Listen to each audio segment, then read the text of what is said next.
Hello po, ako po si Liza May Alombaring at ikukwento ko po sa inyo ang aking journey bilang OJT sa PTC Aviation Training Center at saka po sa JEB sa PTC Maritime Incorporated. So, first day po sa PTC Aviation Training Center ay diniscuss po ni Mamiya yung medical safety and emergency po. Kung paano mag-CPR sa baby, sa adult, and then po yun, pagkatapos, ay na-assign po ako sa adult kung paano mag-CPR, which is individual grading naman din po yun. And then, pagka next day po is diniscuss ni Miss Paz ang emergency equipment kung paano gamitin sa loob ng airplane kung may emergency. And then, next day naman din po is kung paano i-fight yung fire sa loob ng airplane. Halimbawa po nasusunog yung oven, paano po yun papatayin yung apoy o kaya sa may nasusunog na laptop, paano po yun papatayin yung apoy. And then, pagkatapos ng discussion is nag-slide po kami. Tinuruan po kami mag-slide kung may emergency.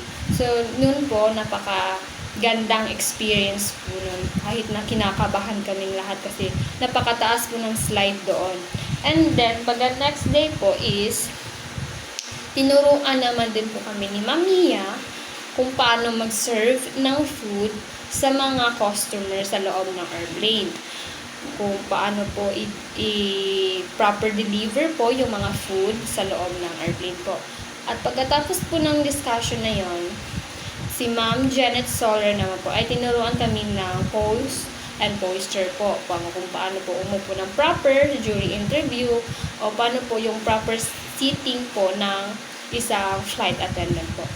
And then pagka next day is examination po namin.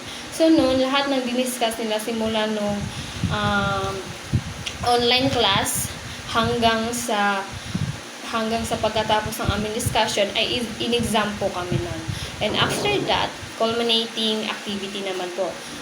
Na grupo-grupo po kaming lahat. May kasama po kaming ibang university po. And then, yun, ginawa namin ang aming task.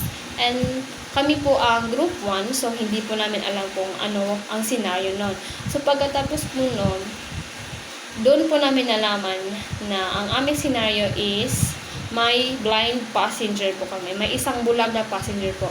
So, noon kami ay sa aking kagrupo, tinulungan namin yung blind na person kung saan po yung upuan niya, paano po ikabit yung seatbelt, at saka diniscuss po namin doon kung saan po ang emergency exit, which is doon po siya nakaupo sa wings ng airplane. Doon po siya nakaupo at diniscuss po namin yung paano siya kung may emergency, paano po siya i-exit, at tinuruan po namin yung katabi niya kung during may emergency, tutulungan po siya ng katabi niya kung saan pupunta po. And then, pagka next day is graduation day po namin lahat. So, ang AM class at saka PM class ay nagsama-sama na doon para sa isang graduation day.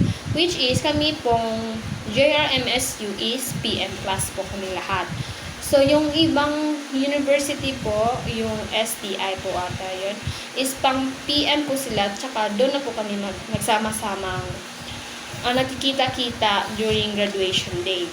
Sa JEBSAM PTC naman po,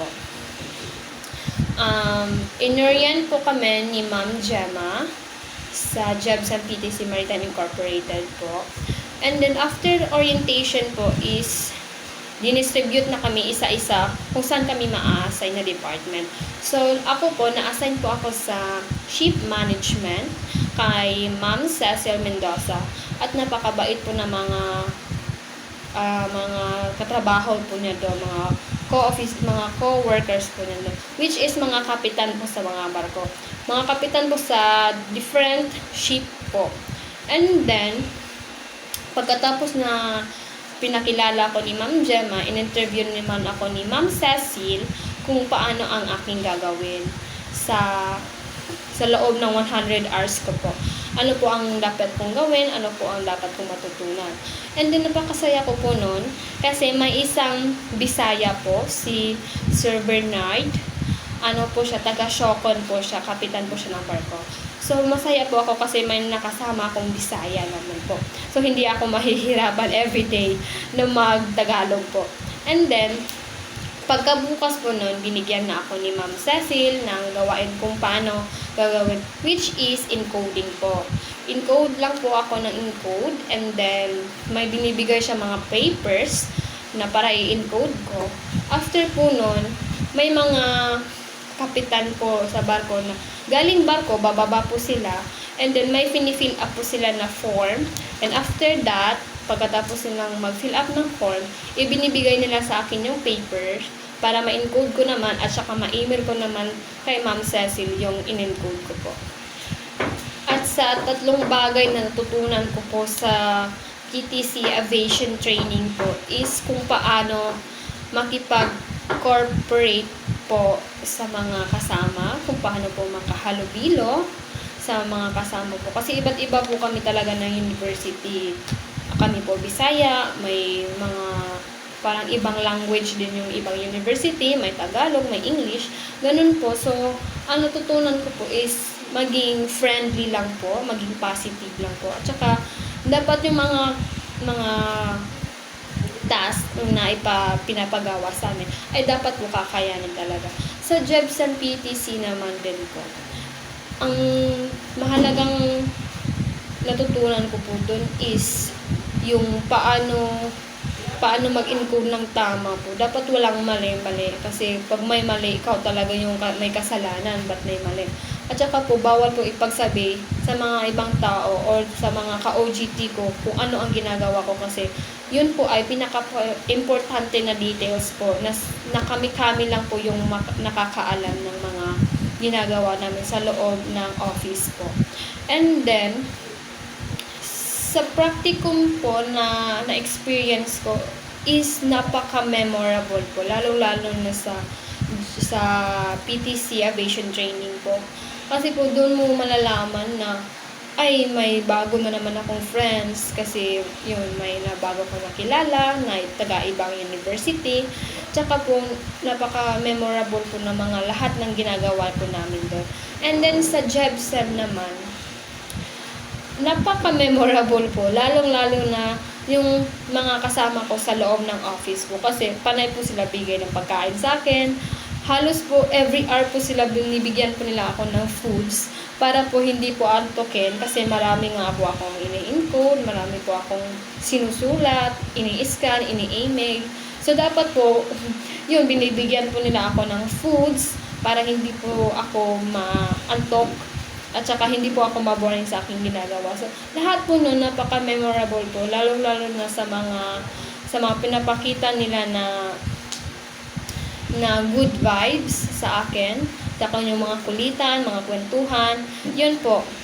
The expectation ko naman po na hindi ko na-experience is sa PTC Aviation po. Hindi po kami naka-experience ng firefighting at saka swimming survival po kasi nga po blended po kami. And then yun po yung pinakagusto sana namin na ma-experience. And then during graduation day po, akala po namin makakasuot kami ng uniform sa PTC. Kaya nga po hindi kami nakasuot nun kasi may naunang graduate sa amin. And then yung mga uniforms ko hindi pa na-return sa PTC, which is hindi kami nakagamit at hindi kami naka-avail ng uniform. So, nasuot namin na uniform during graduation is yung course uniform lang namin. Yun po talaga yung in-expect namin na akala po namin makakasuot po kami ng uniform sa PTC. And then sa Jebsen naman po, wala po akong maisip po kasi lahat po ng hiniling ko is natupad. Lahat ng gusto kong ma-experience is na-experience ko naman din po. And then, what do you think are things that needs to be improved in the next practicum?